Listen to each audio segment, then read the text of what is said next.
j'adore cette salle, tout ce bois, cet écran. J'avais l'impression d'être dans une espèce de cellule comme ça, troublante, où je ressentais absolument toutes les émotions de tout le monde. C'est terrible en fait. Et je passais d'une humeur à l'autre, parce que comme si je sentais le truc derrière moi, à côté, devant, partout.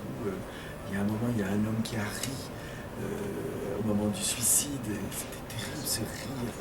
Vous avez entendu, c'était tellement étrange et incongru, et du coup, chlouc, j'ai eu le plexus qui s'est bloqué. Je me suis dit, tout le monde déteste mon film. Je vais me faire huer à la sortie, je vous jure que je l'ai pensé. C'est vrai. Ouais. Et quand ça s'est. Et je ne voyais du coup que. Je l'ai fini il y a une semaine, hein, donc j'étais encore en mixage et j'ai encore un peu de mixage après. Et le son était trop fort au début, il s'était trompé dans les réglages. Enfin, je n'ai vu que les défauts. Et donc, je n'avais aucun plaisir à être là. Et je faisais mon devoir. Et quand d'un seul coup, les lumières se sont rallumées, et qu'il s'est passé ce qui s'est passé, et que ça ne s'arrêtait pas, oui, je veux dire, j'ai été... c'est très étrange, ça m'est jamais arrivé, donc c'est une expérience que je dois mûrir, digérer, mais j'ai senti que, quelque chose se passait, qui était une sorte de paix intérieure, et liée sans doute à l'évolution que j'ai eue de toute ma vie, et que quelque chose, enfin, j'étais accueilli. J'étais vraiment accueilli. Et en cela, je suis très reconnaissant à Thierry Frémaux et au festival, parce que dans, je dirais, la symbolique de la chose, c'était comme une naissance. Et là, j'ai failli mourir dans ma naissance. J'étais vraiment entouré, accueilli et aimé. Pierrette Vernon, qui est la petite nièce de Marc Bonnard, parce qu'elle voulait que je fasse un film sur sa grand-tante, parce qu'elle trouvait qu'elle n'avait pas la reconnaissance qu'elle méritait. Elle m'avait montré un ou deux tableaux, et j'ai été surpris en me disant, tiens, on dirait un peu un Séraphine, mais pas subjugué non plus par la peinture de Marthe. En tout cas, il n'y a pas eu un élément déclencheur suffisant qui me dise, j'ai absolument envie de faire un film à nouveau sur un peintre, sur une femme peintre. Il me semblait que je l'avais fait, que j'avais un peu tout dit ce que j'avais à dire. Donc j'ai appelé Françoise Cloarec, qui avait écrit un livre sur Séraphine, qui est une amie, et je lui ai dit, peut-être il y a un sujet pour toi, là, va voir. Elle a rencontré Pierrette, elle a écrit le livre qui s'appelle L'Indolente, qui est sorti chez Stock 2-3 ans après. Et puis le temps est passé, j'ai fait autre chose, je suis passé à autre chose, et j'ai oublié Marthe. Et puis pendant le confinement, quand j'étais à la campagne, parce que j'habitais à la campagne, j'habite à côté de la roulotte, à quelques kilomètres, je vis dans une petite maison au bord de l'eau, dans un endroit absolument extraordinaire, depuis 25 ans j'y vis. Et à côté de la première maison de Claude Monet, à Véteuil, et dans un endroit qui a inspiré tous les peintres, donc je vis dans un endroit absolument magique. Et j'ai beaucoup de bonheur à être là et de reconnaissance pour cet endroit. Et curieusement, pendant le confinement, où d'un seul coup il n'y avait plus de traces d'être humain, la nature est devenue, je ne sais pas, comme réhabilitée par quelque chose. On a eu un premier confinement magique quand on habitait à la campagne. C'était pas marrant pour les gens dans les villes, mais pour moi, ça a été une expérience absolument magique. Les oiseaux, il a fait un temps de rêve, dès le mois de mars.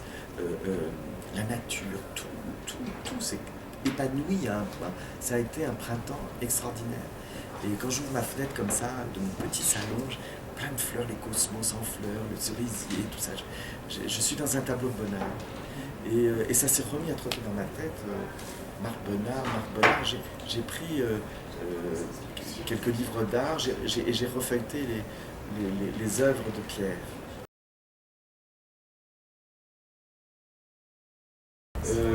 Bien sûr, et j'ai essayé toute ma vie d'être... je n'ai pas essayé d'ailleurs, c'est ma vie, c'est toute ma vie, c'est la création. Et donc, je parle de moi, je pense, je parle de ce que j'ai traversé, de ce que c'est que mon existence, le temps commence à être un peu derrière moi, donc je peux faire le point par rapport à ça et témoigner aussi de ma recherche, des interrogations que j'ai et à travers d'autres. J'écris toujours pour des acteurs, j'ai toujours des acteurs en tête et là je n'avais personne. Peut-être un peu Vincent, parce que j'avais un autre projet sur un autre peintre, je fais sans doute un autre, mais c'est plus que de la peinture. Et donc j'avais en tête Vincent, c'était pas clair pour moi. Et j'ai écrit sans avoir d'acteur ce film-là. En me disant, bon, allez, j'écris mon histoire et on verra bien. J'imaginais au départ des actrices plus jeunes que Cécile. Et c'est ma casting qui m'a dit, mais non, il faut absolument tout le Cécile de France. Je me disais, mais non, elle a plus de 45 ans. J'imagine une fille de 35 ans, je pouvais la vieillir. Enfin, j'avais des idées un peu préconçues. Et j'ai rencontré Cécile, et là, je suis resté sans voix presque. Parce qu'elle était tellement lumineuse, tellement simple en même temps, tellement directe.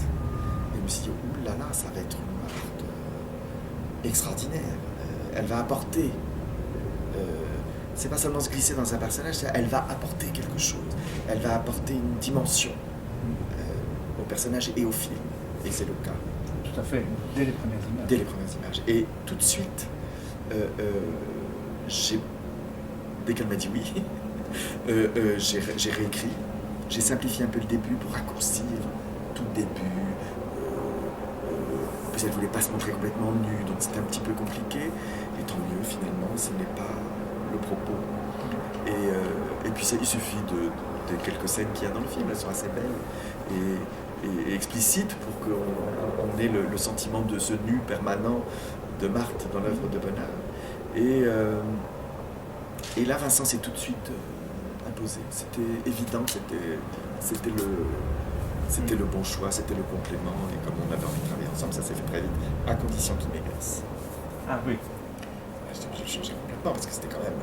J'ai eu vraiment pas des pressions, mais on m'a dit, mais Vincent Macquet de Bonnard, c'est n'importe quoi. Et je dis, je suis quand même un très très bon acteur, et puis fais-moi confiance. Et alors lui, ça a été très progressif l'entrée dans le rôle, puisqu'il est tellement. Il est un personnage, Vincent Macquet, déjà lui-même. Donc c'était dur pour lui de lâcher Vincent complètement pour rentrer dans Pierre complètement. Et puis il l'a fait, degré par degré, jusqu'à la fin. Quand il est arrivé comme ça en vie.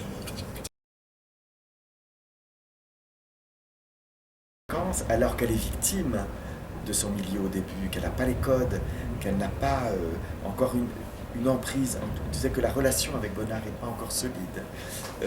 Au moment de la crise de la quarantaine, en fait, quand Bonnard commence à la tromper, ce qu'il a quand même toujours un peu fait, hein, mais où elle sent qu'elle est en danger parce que une femme à l'époque, elle avait quand même accepté de ne pas être mariée, de ne pas avoir d'enfants, elle n'a pas d'argent, elle est absolument dépendante, comme tellement de femmes à l'époque, de son mari, qu'elle n'a pas épousé.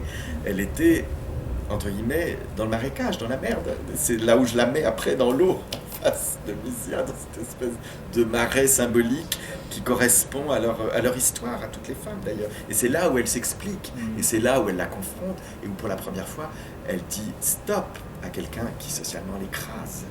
Et c'est là où elle prend toute sa force. Donc c'est pas que le côté obscur, c'est elle s'impose, elle dit, je dirais même la vérité sort d'elle comme de la bouche des enfants, ce qui va être la même chose quand elle va se mettre à peindre, ça sort d'elle, parce que c'est un personnage brut, c'est une femme de la campagne, elle est née Boursin, elle n'est pas du tout une aristocrate italienne. Mais c'est ça qui me la rend extrêmement sympathique et touchante et qui m'a donné envie de l'aimer.